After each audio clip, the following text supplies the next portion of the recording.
Welcome back to another video. Excuse the fact that I'm covered in dog hair. I thought I would start a new series, start a new actual series of videos because I'm currently in a deficit. And one of my biggest goals this year was to sit in my weight class. For anyone that doesn't know, I am an under 84 kilo powerlifter.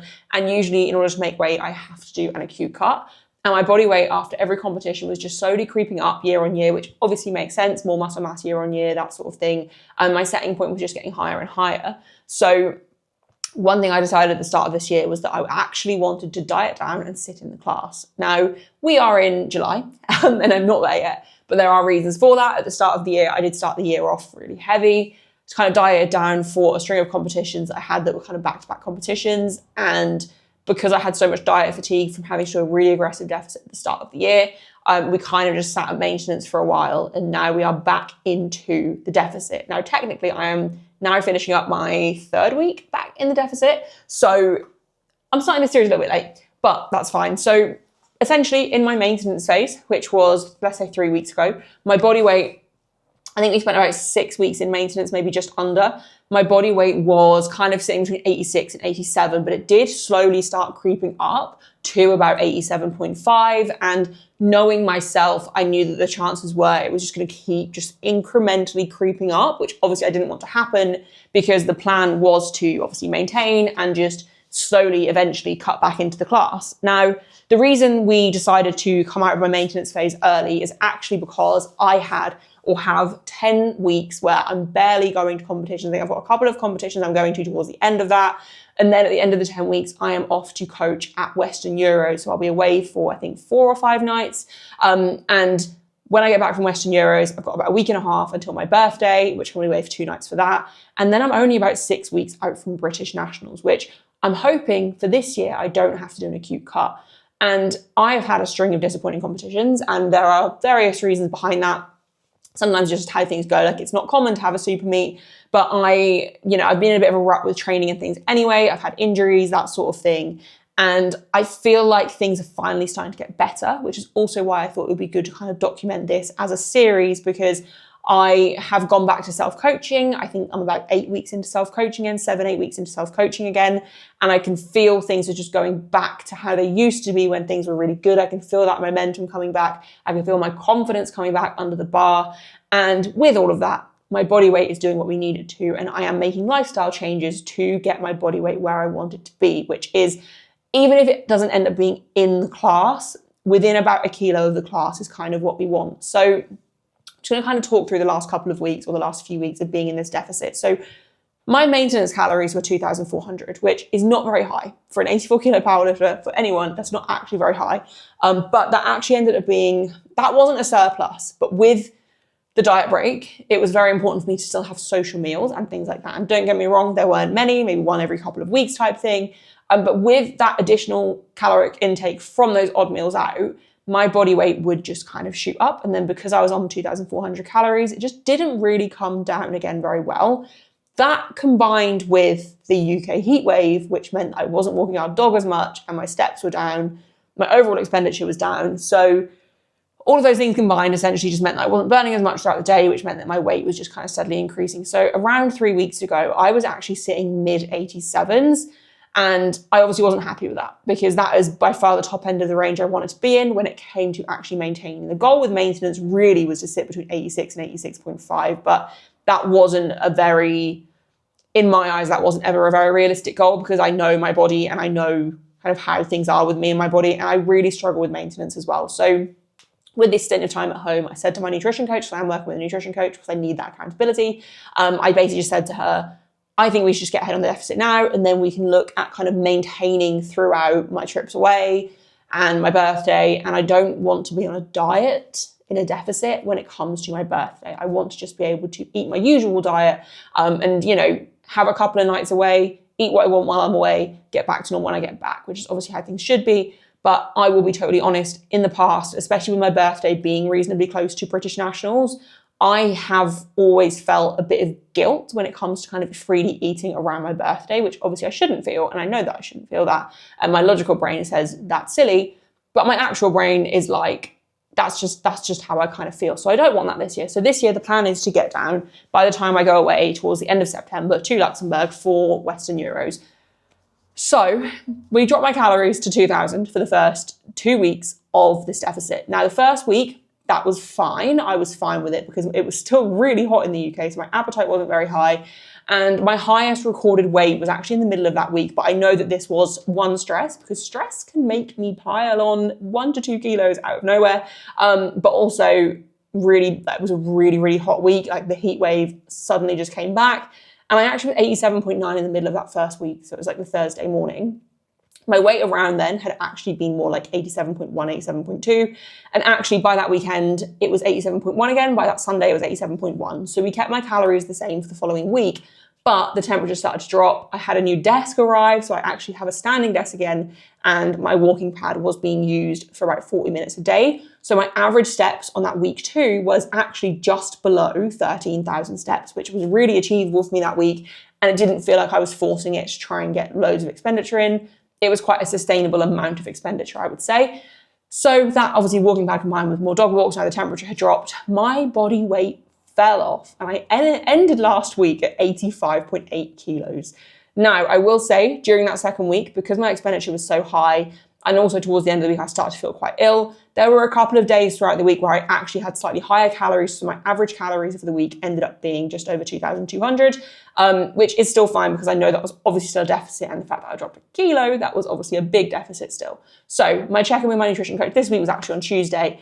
And we basically said, we need a solid week of 2,200 calories every single day, no negotiation, just stick to it strictly for 1 week, which this is a very long-term deficit and it's going to be hard to maintain this light body weight into British. So we know that there's going to be some flexibility within my routine and what I'm aiming for type thing. But for this 1 week, we were like, you need to be rigid, you need to stick to 2,200, and we need to just assess what happens with your body weight with the higher expenditure. So my steps have been up this week still. I think yesterday was the lowest and it was literally just below 10,000. But other than that, it's been kind of between 13 and 15,000 a day, which is kind of what I'm hoping for. And my body weight this morning was 85.8 again. Now, I don't think I'm going to see a drop this week because it can often take about a week for our body to kind of respond to changes in calories. And because I dropped so quickly last week, I wasn't expecting to really drop anything this week because my body probably needed a week to kind of catch up and adjust, which is kind of what's happened. My weekly weigh-ins, my Monday to Friday, were way lower than last week anyway. And then, yeah, today I was 85.8. I would be surprised if I'm not a little bit lower tomorrow. But essentially, I'm sitting lower end of what I was last week, which is good. It means I maintain that this week. I do think next week there probably is scope to increase my calories, but I will talk about that in the next video after I've had my nutrition check-in. But I just wanted to give you guys a bit of a backstory on what's kind of happened so far and what I'll be doing going forwards as well. So this is a really long talking clip. I do apologize. I'm trying not to do these as much anymore, but just to break it down for you guys as this intro video, my plan is to keep my expenditure up. If I want to sit in my weight class, I need to make major lifestyle changes. Now, my steps, when I'm in a good routine and the weather is kind of more normal in the UK and not heat wave, I do tend to hit between 10 and 12,000 steps a day fairly comfortably because we have a husky who likes long walks and I'm in charge of most of his walks. So that's achievable for me. But what I've said to myself is, okay, well, you can do that when you're in good routine. Get your walking pad out, 30 to an hour a day, 30 minutes to an hour a day, depending on the day. Basically, anytime I'm editing content, creating content, YouTube videos, whatever it may be, whether it's coaching content or this, or editing, like clipping out the podcast, that sort of thing, I will get my walking pad out and I will just do a work block on my walking pad. And I've been doing that the last 2 weeks and it's definitely been helping, which is how I've been able to tip my steps up a little bit higher, especially as now it's really warm here again. So the next week, I'm probably going to use my walking pad a little bit more and not going outside as much because it's too hot to walk the dog as much. So that's what I'm basically thinking there. And essentially just really keeping on top of food quality, nutrition, that sort of thing, which I'm good at doing anyway, but mixing that in with more actual movement, more steps throughout the day, standing at my desk more as well to try and keep my injuries at bay. And essentially the goal of this series is going to be to, I don't want to say to fully lock in because there has to be flexibility with it, but essentially to hit the goal of sitting in the weight class, of losing the body weight, getting myself down, and then with that, keeping my injuries at bay, keeping my body healthy, not neglecting areas and getting lazy. So I want to kind of document it all a bit more officially, I guess, and keep on top of it all a little bit more. So that's why I decided to make this into a series. Now, for today's training, let's go on to that. I'm on week 2 of the block. I'm at the end of week 1. I don't know what week I'm on. I am on week 2 of my block. So next week is a pretty heavy week of training. And basically the plan for today, I am doing an SBD day. So if you've watched my previous videos, I used to do primary squats and deadlifts and then lower body accessories on a Saturday. Sunday would be primary bench and upper body accessories. I basically decided I don't want to go to the commercial gym 2 days in a row because it just extends my sessions out so much, having to travel there, travel back. That I'm just going to go once a week. So I'm going to trial it this week, see how I get on. I'm going to be doing SBD today, so primary on all 3 lifts today, which is going to be a pretty long session. It's going to be a fairly intense session because there's quite a lot of volume across the board, but that's fine. I know I can handle it. And then tomorrow I'll be going to the commercial gym and doing full body accessories. And I have a feeling I'm going to enjoy it a lot more because also I found that the time between finishing my primary lifts, going to the gym, doing my accessories, I was so ravenous and hungry by the end of those sessions, even though I'd have like a little carby snack in between, like when I was traveling between places and it's only a 10-minute drive. My appetite then for the rest of the day was just uncontrollable, especially with this deficit. So that's not really what I want to be dealing with. So I thought I'd separate the days up, and I'm actually really looking forward to seeing how I find it. And I'm looking forward to doing SBD today, although it is like nearly 30 degrees again, so that's not so fun. Down by the schoolyard where the crowd share Brianna's mindless moves. They talk about the spring break and oh yeah, Tijuana, here we come. My friends think she's so dumb and stupid, but I won't tell anyone what her and I got going on. Brianna's brother's buying beer, so freaking cool, can you believe? He'll bring his friends to college guys, our weekend plans are such a dream. My friends think she's so dumb and stupid, but I won't tell anyone. Not a soul that when we are alone, she's touching me. Well, I'm a sucker for it, give it to me. The way she's looking at me, she's so damn perfect. It's so damn worth it, the secret we keep. Yeah, I'm a sucker for it.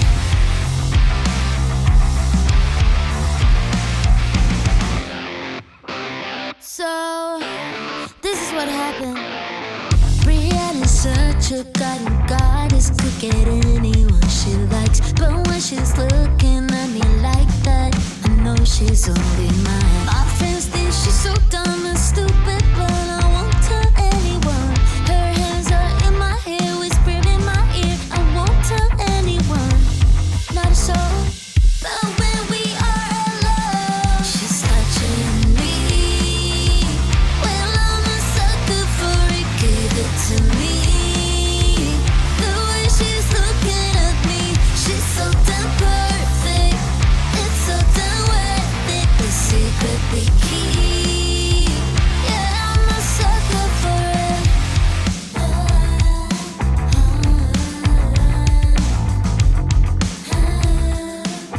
Well, I'm a sucker for Okay, so the session's probably not going quite as I wanted it to, but I did have an epiphany moment after my 100 for 5 on bench as to why.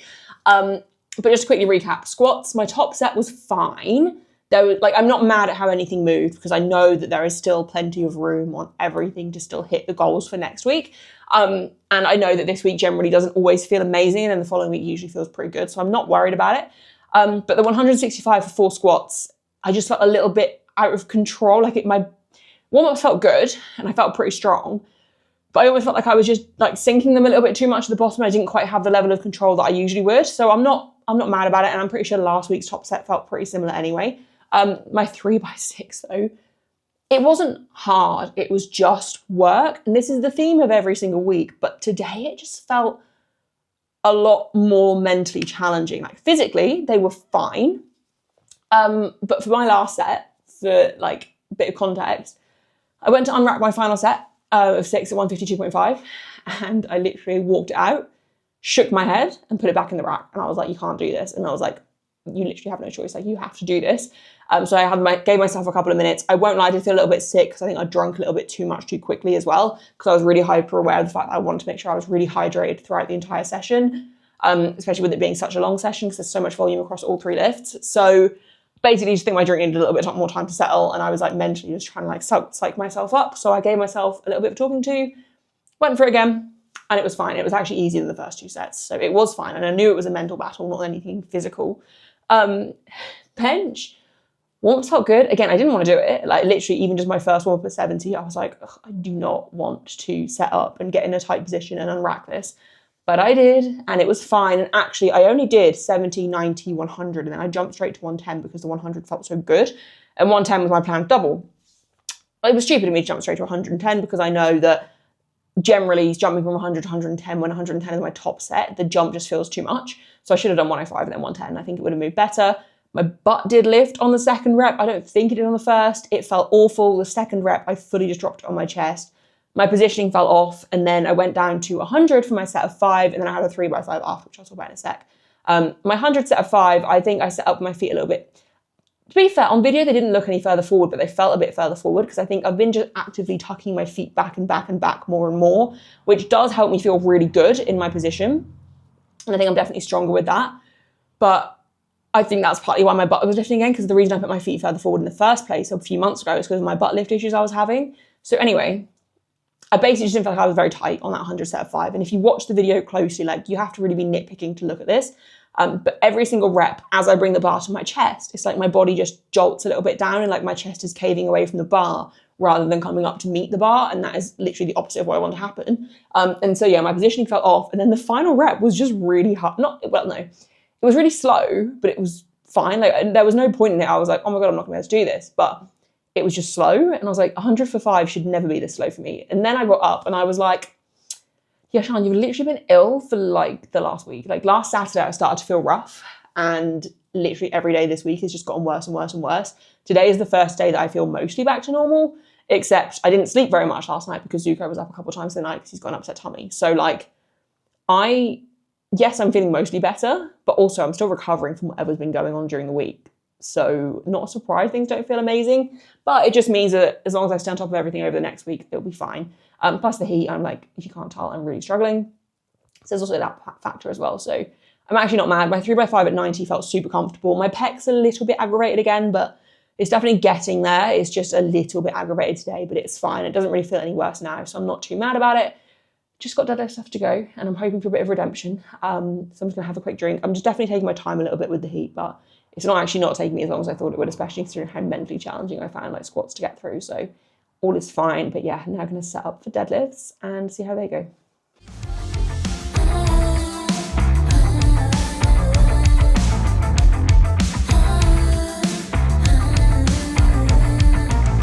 My friends think she's so dumb and stupid, but I won't tell anyone. Her hands are in my hair, whisper in my ear, I won't tell anyone.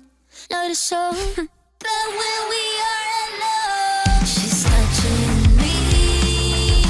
Well, I'm a sucker for it, give it to me. The way she's looking at me, she's so damn perfect. It's so damn worth it, the secret we keep. Okay, so to wrap deadlifts up, they actually felt pretty good, like strength-wise and technique-wise, things felt pretty good. I will say my pause single, so my last warm-up felt way easier than it did the end of last block, where I paused 170 as my top like end of block single. And today I was doing 2.5 kilos less. So I was a little bit nervous that I need to make it move well to justify going up next week. And the 160 last warm-up felt so good. I was like, oh no, 167 will be fine. Obviously I still respected the weight and took my time with my setup, had a rest between the last warm-up and the top set, which is something that I do always struggle with. If my last warm-up feels good, I regularly just rush straight into top set, which then makes it move worse, obviously, because I'm not recovered. Also very out of breath, I've literally just finished. But I will say I peed, which definitely put me off in terms of the timing. But it was still me fine. It was easy, it was comfortable. The 155 was supposed to be a set of 4. I just couldn't grip the 4th rep. The first 3 felt fine. I felt good. I felt like I was really using my legs. And then the final rep just didn't feel like I couldn't hold the bar, which is becoming more of a theme, especially on my rep work. Singles tend to be fine. I don't want to jinx it, but I am using up my really cheap rubbish chalk at the moment, so I don't think that's probably wise, especially when it's really hot here. So I might just have to get some good chalk, but yeah, grip is becoming a problem. I'm tempted to try using straps for the meantime on my like heavier rep sets, because I think it allows me to get that productive work in and more exposure to those like heavier rep sets and push those without having to worry about grip being a limiting factor. And I think as long as I'm doing my top singles without straps and most of my lighter rep work, because after that set of ended up being 3, meant to be 4, I did 140 for 6, and then I did 2 by 6 at 125. So it's a lot of volume in this day anyway. And I think if I make sure to just use my actual hands for the rest of it, I should be okay with that.